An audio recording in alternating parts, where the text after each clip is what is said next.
You're watching the PlantX Vodcast. Join us as we explore the inner workings of all things plant-based and all things PlantX, from the products and lifestyles to the people behind them. Now welcome our host, the man who combined his love of e-commerce and the plant-based lifestyle to create PlantX, Sean Dollinger.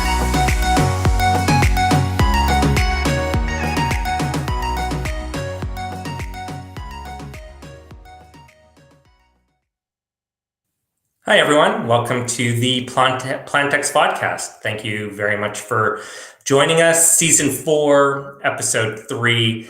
Today we have our CEO on, Lorne Rapkin. Can't wait to have him on. It's been a while. I believe he appeared in Season 2. And some great questions. And it's great timing for him to be on at the beginning of Season 4. Again, thank you very much for our investors, shareholders, customers who are just interested to learn a little bit more about PlantX. That's kind of why we run the show every week, for people to learn a little bit more about what PlantX is all about, the press releases we put out, what it means for the company. Obviously, press releases, we could just put the news out there so everybody's on the same playing field. But then everybody could join this vodcast to learn what does it really mean for PlantX. Before we jump into this week's press release and bring Lorne on the show, for any newcomers or anybody joining us for the first time, PlantX is your one-stop shop for everything plant-based. So if you're looking for recipes, meal ideas, groceries, some people refer to us as the Amazon of the vegan space, over 5,000 products. You could hit subscription, get products delivered, which more and more people are doing. And plant-based products for pets. Pretty much anything you could imagine plant-based, that's what PlantX is. X stands for collaboration, and we have a lot of partnerships out there. And then when people ask why the brick and mortar experience, it just goes back to education. We want people to come into an environment that they feel comfortable, speak to people who are passionate about plant-based life. And that's really the idea behind our stores in Venice Beach, California, Chicago. We obviously have stores in Toronto, Ottawa, and Squamish, BC is our flagship here. In Canada, this week on Monday, we announced the acquisition of Vegan Essentials, which we're really proud of here at PlantX. Vegan Essentials has been registered for over 20 years and has been operating for over 17 years.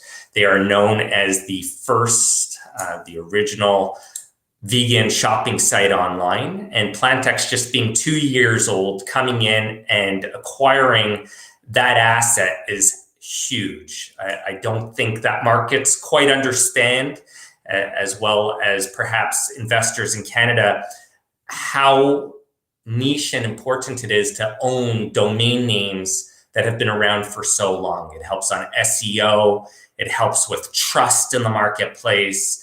Vegan Essentials has partnerships with pretty much every single vegan brand on the planet. So really, really excited, and perhaps Lorne will speak more about that, and perfect time to bring Lorne onto the show. Welcome. All right. Thanks so much for having me back on the show, Sean. It's been a couple of, seasons, and, I guess you had a lot going on, but thank you for having me back on today. Yeah, no, thanks. Thanks for making time. I know extremely busy with the audit right now, as well as the acquisition of Vegan Essentials, and obviously getting everything together for, filing. But before we jump into it, I know a couple of years ago, or even last year, when we started the vodcast the same way, but people always change the way they take their coffee. But how do you take yours? I'm a person of routine and habit, so it hasn't changed that much. I do start every morning with a fresh brewed cup of coffee with oat milk. Usually that's accompanied by answering anywhere between 50 to 70 emails from the night prior. And then the afternoon, you kind of know my guilty habits. I usually have an Americano with a chocolate chip cookie. But coffee is definitely in my daily routine, and try to stick to that too. Sometimes it goes to that 3-4.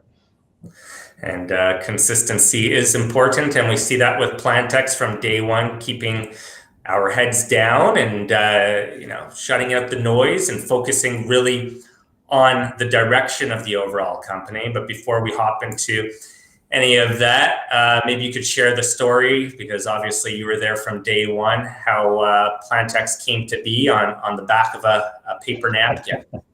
Yeah, so I do remember, we did have that conversation. I was flying down from Toronto to Florida, that 3-hour flight approximately. And I think before I got on the flight, I was in contact with you, and you had this great idea of starting an e-commerce platform for plant-based food at the time. It wasn't done, with your e-commerce background and the history that I knew about you. It sounded super exciting. And you asked me, would I be interested in coming to the company, as one of the first employees, one of the first participants in the CFO capacity. And I was thinking, I said, it sounded exciting. And in that 3-hour flight, when I landed, a deck was already there for me, and it had, the starting, call it the 3-4. So, you as the founder, me as the CFO, Julia as the CEO, and obviously Alex as the CMO. And, in that 3-hour window, you got this, proof of concept from that napkin to an actual site, which you registered and had ready to go. Yeah, one thing you speak a lot about on our, quarterly calls internally in the company is how quickly we've obviously grown, how big it's become from that idea just a couple of years ago. What are our biggest strengths, would you say, to our listeners today? Yeah, I say it, from pretty much every interview anyone ever asks me, it's our people. Really, our people define this company. The starting, call it the 4, are still here today in a similar capacity. Obviously, Julia and I have exchanged a role. Julia has taken on the COO title. But really, we've built out an incredible team. We've acquired companies where we've inherited teams, and they've been tremendous supporters. They helped us build this company to where it is today. And all of the hires that have been led by our talented HR team.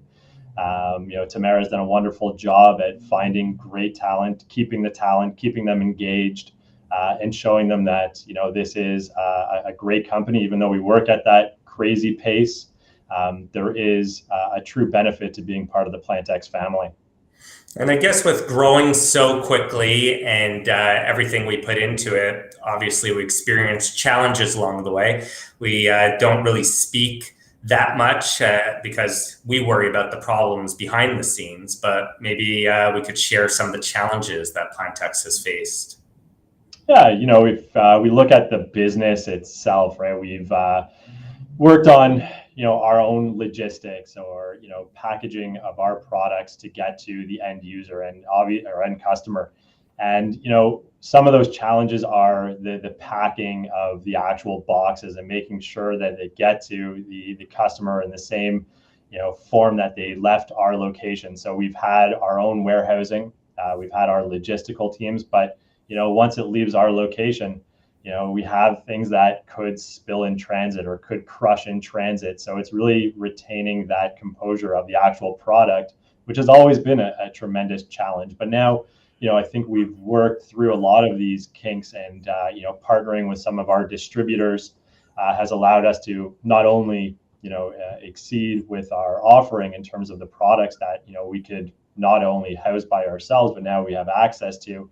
But now we've, partnered with their fantastic logistic programs and allowing us to get the product in, its kind of its retained composure that we will have, once it's sitting in the warehouse to the end users or the end customers' home. Yeah, I agree with that statement of the challenges with shipping, et cetera. Next week, we obviously have a big press release coming out with a company that we've now integrated into our infrastructure to fulfill. And that's the beauty of what we've created. And you highlighted Tamara and Megan and the HR team, how great of a job they've done in helping us find incredible talent, and people like Andrew stepping up for the challenge in Chicago, now being able to bring on, just like we're doing here with Vegan Essentials, right? They obviously had challenges, and that's why we acquired them at the price we were able to acquire them for. Now we could bring that in not one extra hire, right? We literally don't need one extra person to bring in this few $1 million of revenue. Right? Yeah, absolutely. And like that's where we focus our attention, right? When it comes down to those acquisitions, we're looking for those accretive acquisitions, and especially Vegan Essentials. It was, to your earlier point, the longest standing vegan website.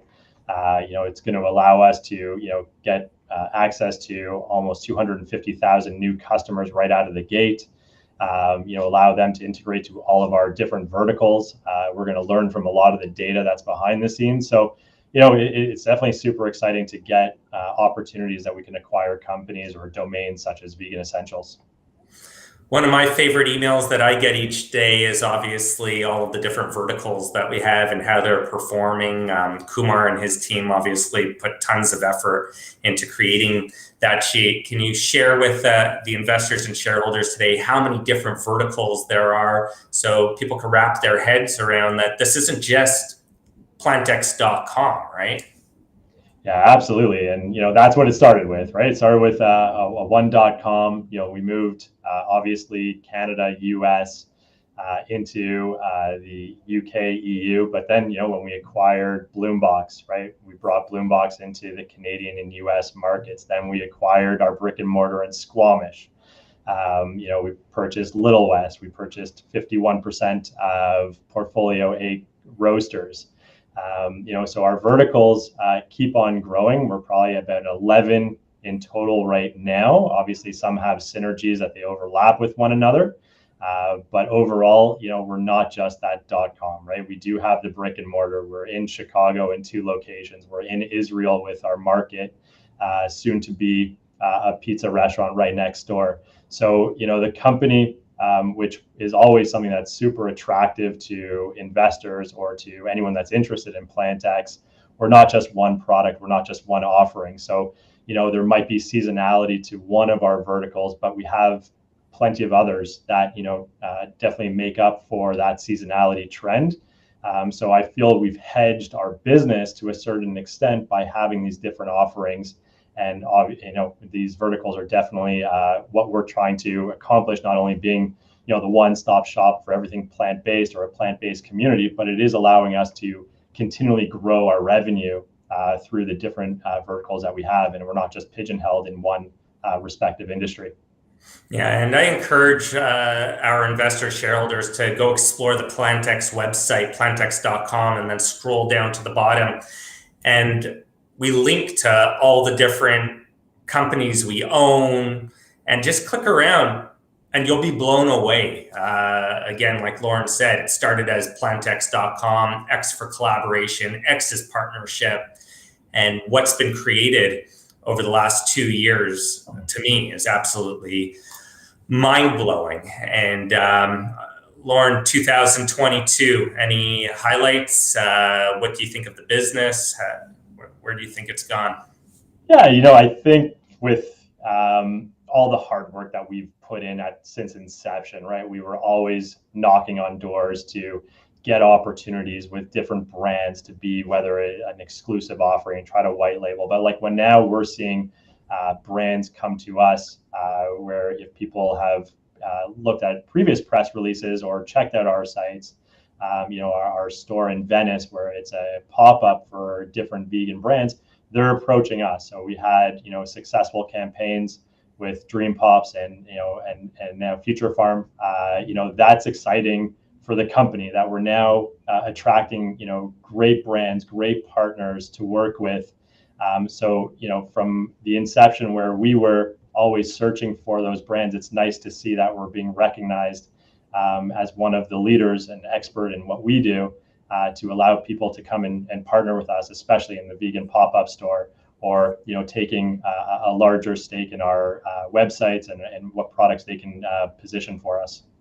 Yeah, I definitely agree. And if you look back a few months ago, I was speaking to Alex, and we thought it'd be an incredible idea to create this marketing arm in PlantX, right? And that comes from an idea in a different business that I was in, that we saw this whole marketing division, and we've created the platform, as you said as well, right? We have the PlantX.com. We have the brick and mortar. We have this incredible food hall that's about to launch in Chicago, hopefully by the end of this year.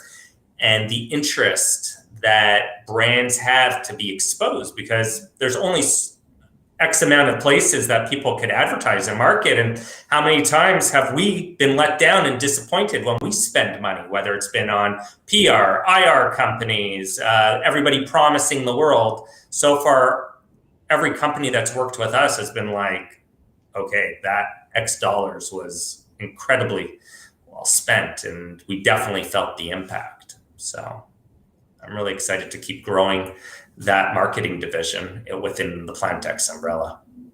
Yeah, absolutely. And as I keep on saying, right, it's just exciting to have these partnerships that, keep on paying dividends to, not only the partners that we're working with, but, it definitely helps us establish, we're here to stay.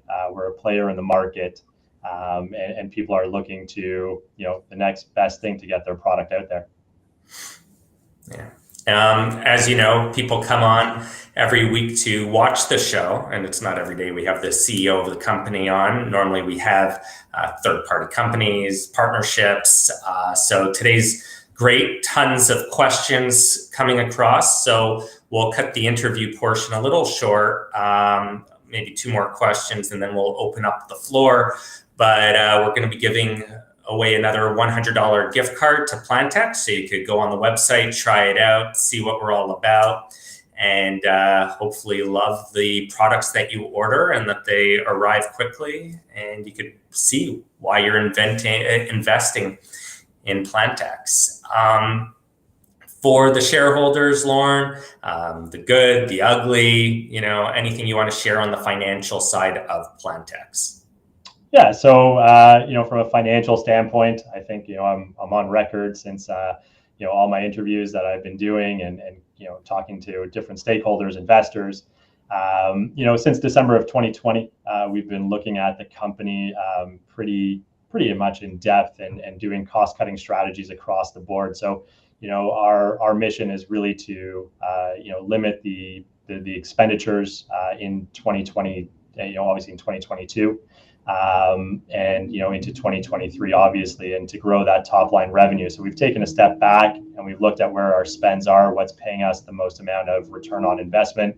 So that's really moving into 2020, or obviously in 2022 and into 2023. Obviously everyone knows that we're still in an MCTO. Our audit is still underway.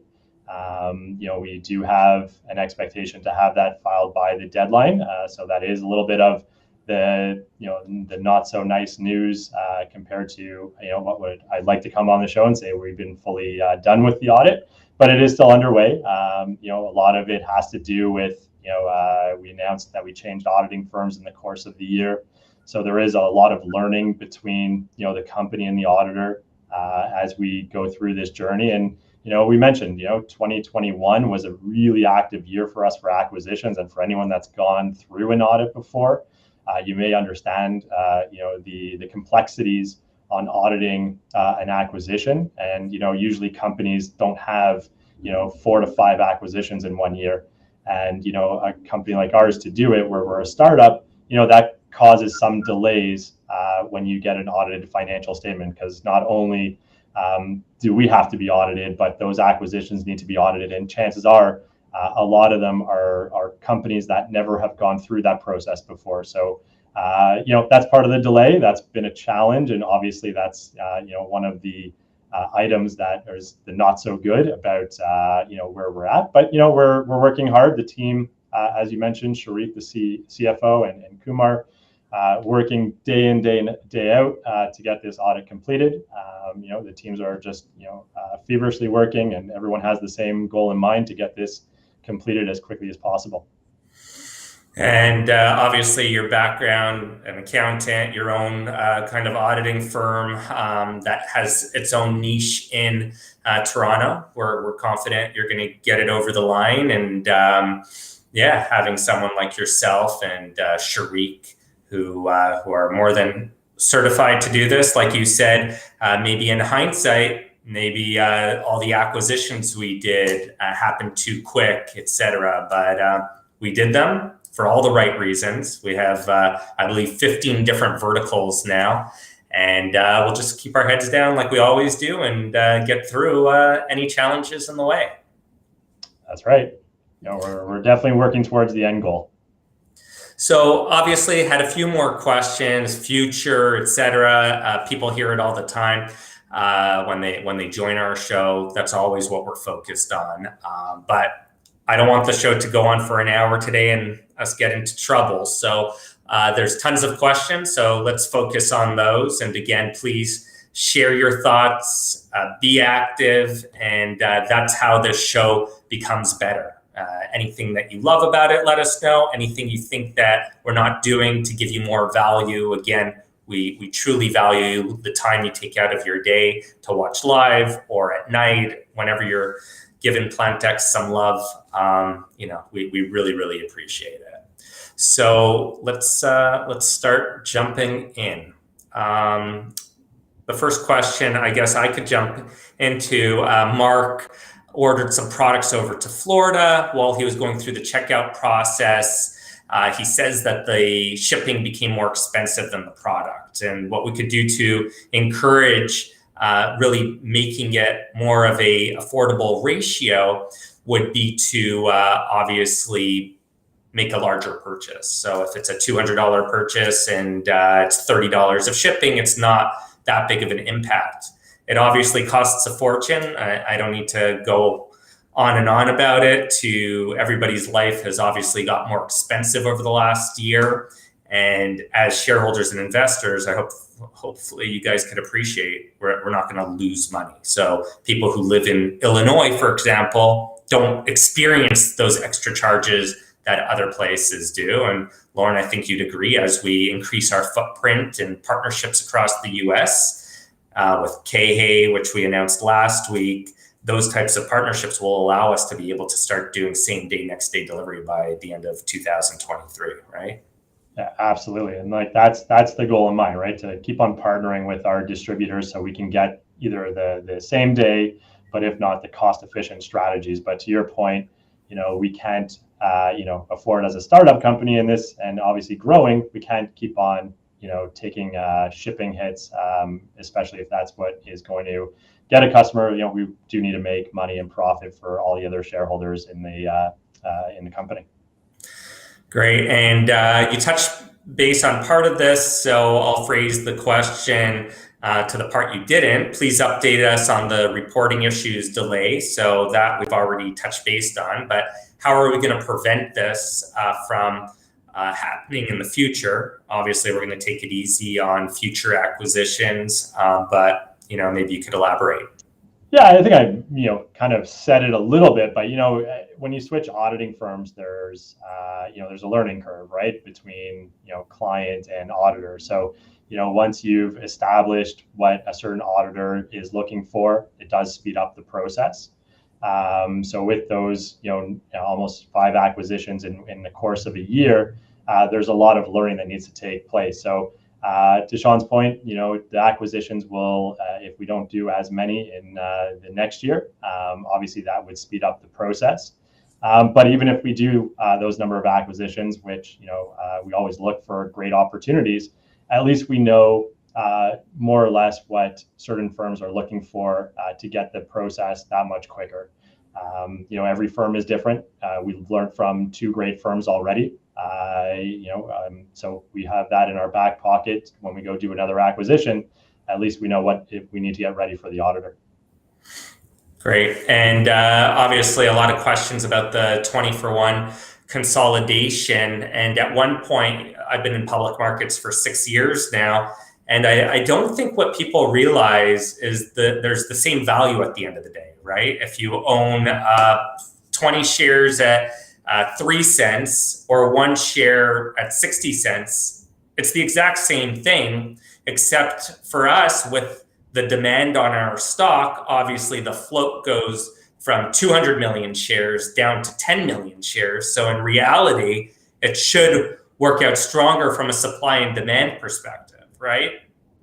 Yeah, and we also had a condition with our acquisition that we've just announced, where we were talking about doing the share consolidation. So yeah, you don't lose value in the company. The company still retains its value, but yes, the number of shares do get condensed, and that should hopefully open us up for some more opportunities in the near future. Great. And then someone said, why now? Obviously, I looked before our vodcast today, and when I look at a company like Very Good Butcher, which I think has great products, or I think it's a very good food company now, their share price has gone as high as, I believe, back in time, $8. Obviously, on the 12-month chart, it shows $3.50. Today, I think they're at 18.5 cents, right? Or, if somebody doesn't even want to compare us to a micro cap in Canada, look at Beyond Meat, right? They were a Cinderella story on Wall Street, multi-billion-dollar valuation, share price as high as $150. And today I just looked for fun, to educate myself, and I think I saw $15, and that's on a multi-billion-dollar company that has thousands, if not 100,000 doors around the world that their products are found, right? And they got beat up. So when people speak about timing on an acquisition, that again, you would know better than I what Vegan Essentials was originally purchased at or evaluated at. But for the price we picked it up for, it becomes, like you said, a creative right away. It's a no-brainer in my opinion. But what are your thoughts? Yeah, it's no discredit to the vendors on this one, but I do believe our marketing team, led by Alex, we're going to do wonders with that site. Where we do have great plans for it. We've already started to put the back end programming on our side. So in terms of like what we'll implement once we close the deal. So this acquisition, yes, should be an immediate revenue boost for us. Very excited about it, obviously. But yeah, when it was purchased initially, obviously different parts were acquired at the time from the vendor. But what we believe that we acquired was certainly a fantastic deal, especially from a revenue side for PlantX.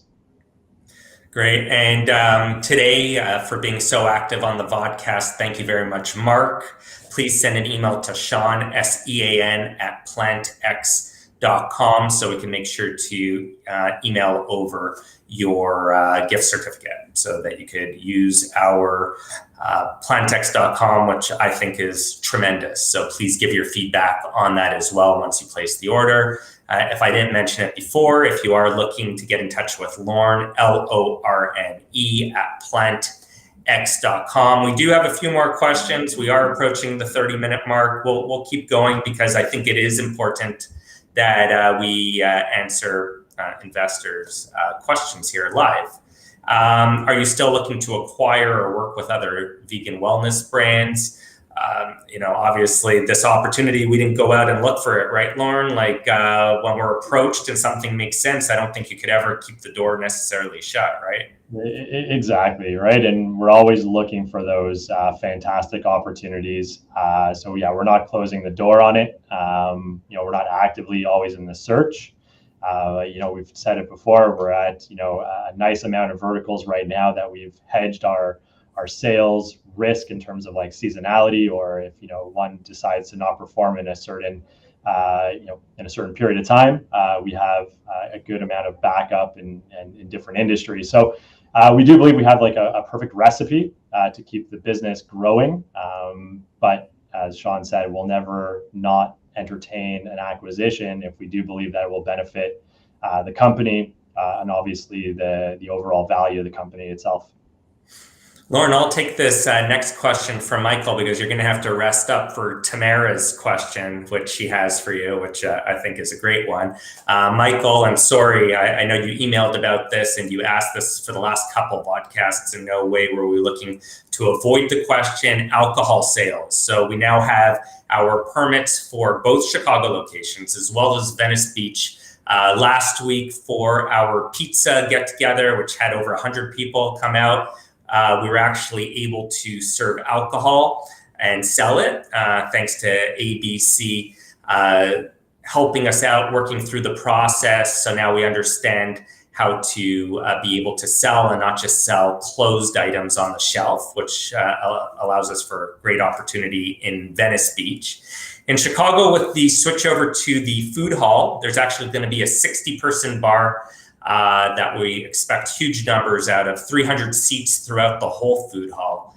And we're really excited for that to get launched at the beginning of 2023. Maybe we even get lucky by the end of this year. We already have commitments on a whole bunch of spaces, a whole bunch of marketing, as well as a few brands already on the bar and alcohol sales. So I think 2023 will be a great year, and we should just see numbers really take off. From Tamara, VP of HR and Business Intelligence at PlantX, 2 questions that our new team members and prospective hires ask frequently. What does success look like for our team in the eyes of the CEO?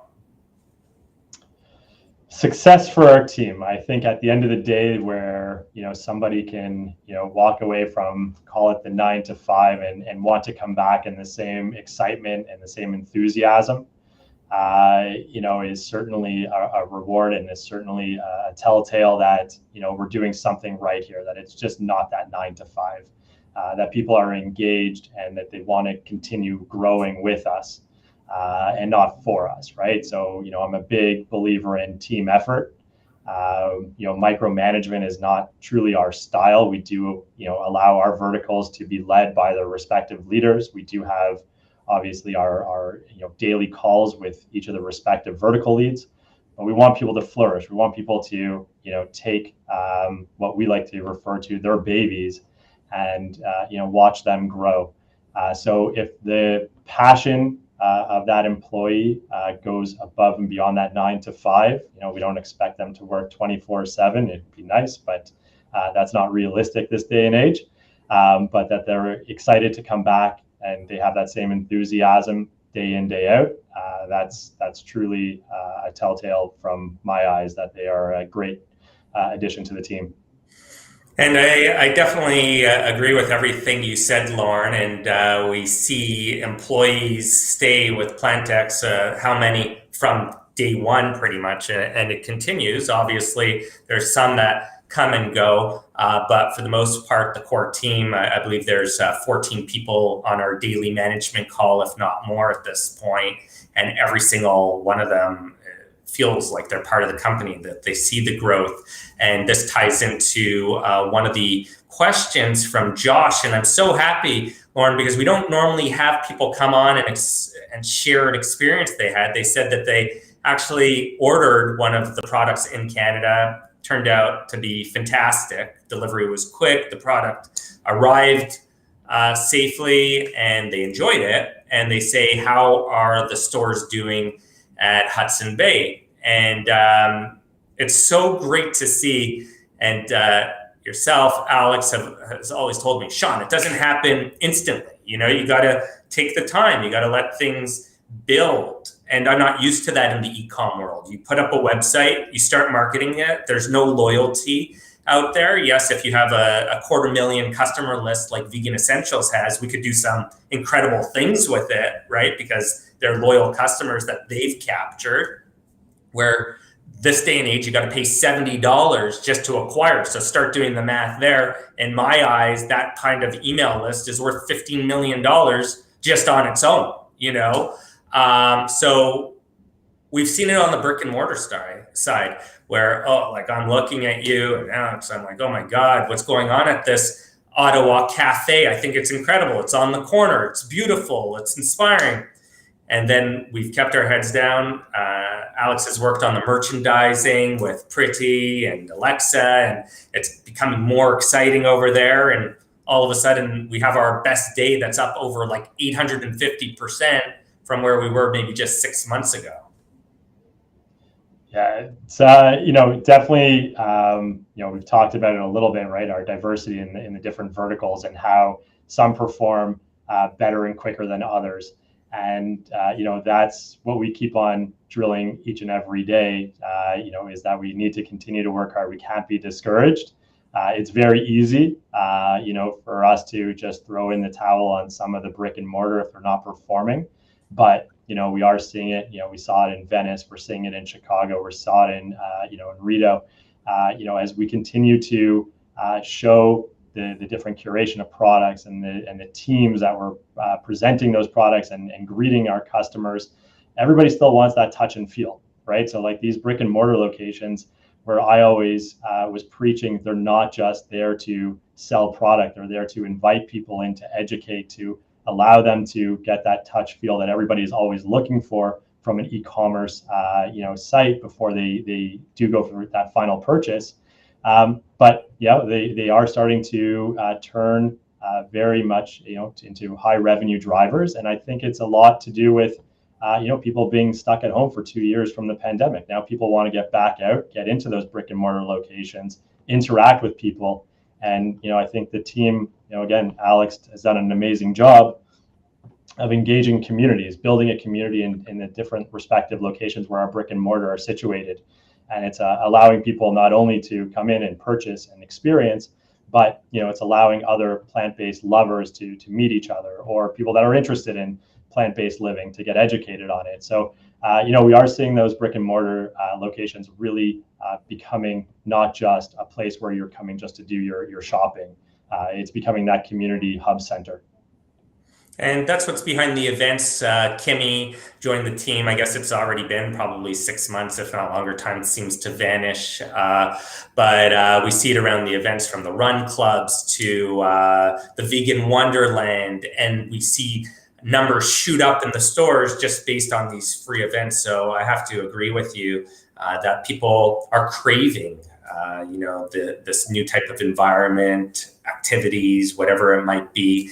And back to our team, seeing Kimmy follow up 8 times over the last 2 days about this Future Farm delivery to Chicago, because tonight there's a massive event and Future Farm was nice enough to sponsor it. But it just shows you that the team members that work with PlantX, that are part of PlantX, really treat this company as their own. And I think that's the only way that we've been able to get to the point we've been able to, and why 2023 will be a gigantic year, even when Ryan Fletcher is saying we're heading into a recession.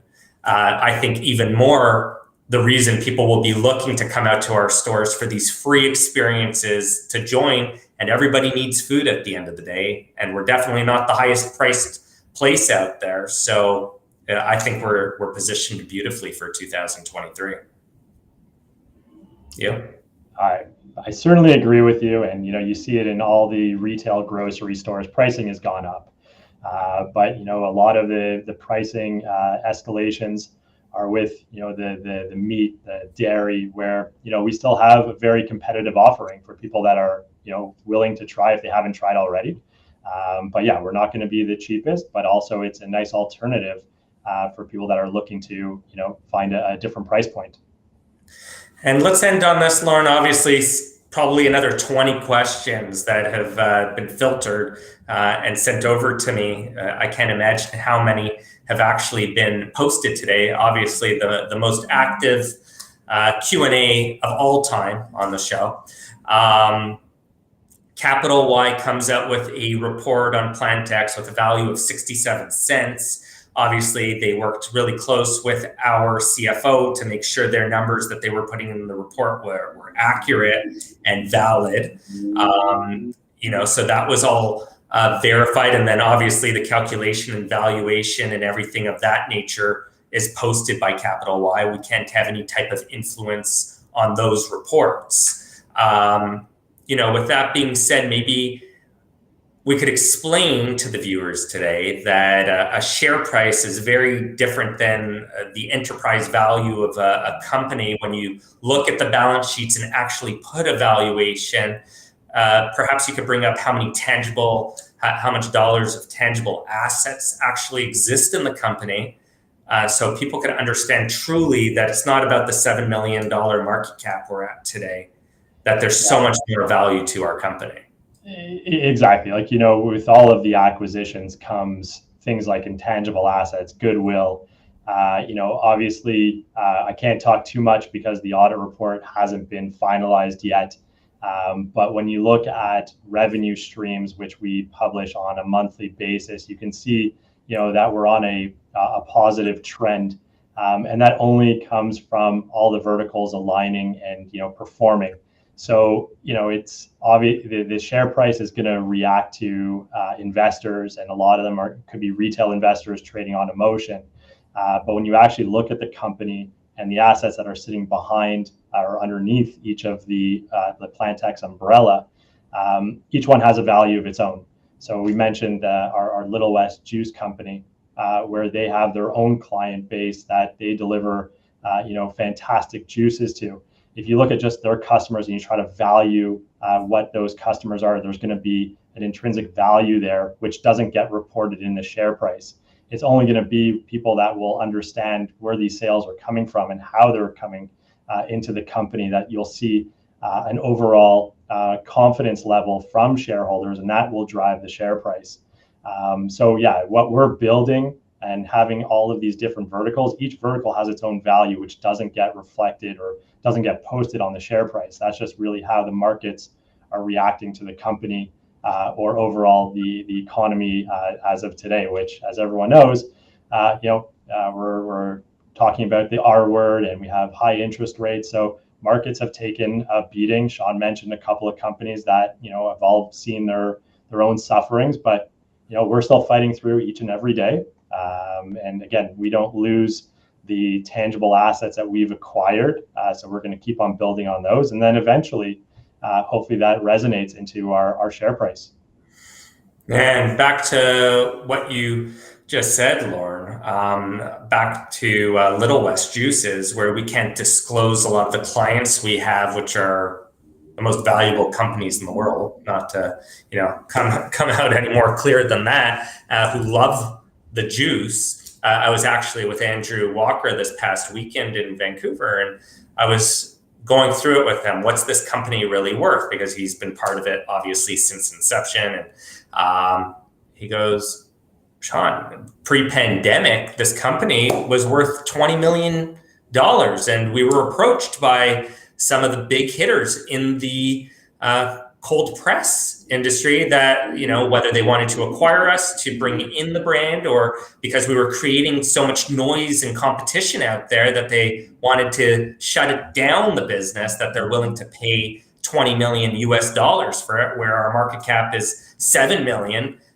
We could always sell assets that we bring into our company, build, and maybe with our partnership with Walmart, for example, maybe down the line, PlantX.com might be interesting, but our store in Venice Beach, California might not be. The beauty about what we've created and the way you've structured everything, as we build value with the different assets, they could always be sold, and cash distributions or stock distributions could be made to shareholders and investors. So it doesn't just need to be, we're trading at 3 cents today. If all of a sudden somebody comes to buy one of our assets for $20 million, all that's distributed out. It's got nothing to do with our market cap. Absolutely. And we saw it with Vegan Essentials, right? The vendors did the same thing. They bought an asset. They saw an opportunity to sell it. If an opportunity comes our way where we see that it will have the benefit to the shareholders, we have an amazing board, that meets regularly, and we evaluate the company, its current situation, its our 3-year plan, 2-year plan, 5-year plan. We're always looking for opportunities, and some of them are going to be other acquisitions. But if we do find an opportunity to spin off one of our verticals, then we'll entertain it at the time. But as of right now, we're just going to continue building on the ones that we currently have for the ultimate performance. And then our expectation, our hope is that shareholders, our new shareholders, new investors, see what we're building and what we've built, and then that should hopefully drive the price up. Yeah, no, and thanks again for taking the time today, Lorne. And again, we have a fantastic board, like you highlighted, and I think that's one of our strengths, definitely, that there's not just one direct path, that if an opportunity comes up and it's an offer that's great for the shareholders, where nobody's got a bias or closed mind, and They're all educated and have tons of experience. I definitely think that our shareholders and investors are in great hands for the future. And thanks again for all the hard work you put in. I know that you're jumping off this to go handle some audit stuff, and hopefully we get filed here by the deadline. And thanks again for joining us today. It's great to be here, and hopefully I don't have to wait till season 6 to make a reappearance. Yeah, definitely. We should make you a season, an appearance every season. So thanks again for joining, Lorne, and enjoy the rest of your day. Thank you. Looking forward to it. So I won't go on much. Everything was covered today in the Vodcast, podcast, whatever you want to refer to it as, the PlantX show. Please send emails, Sean, SEAN at PlantX.com, Lorne, LORNE at PlantX.com.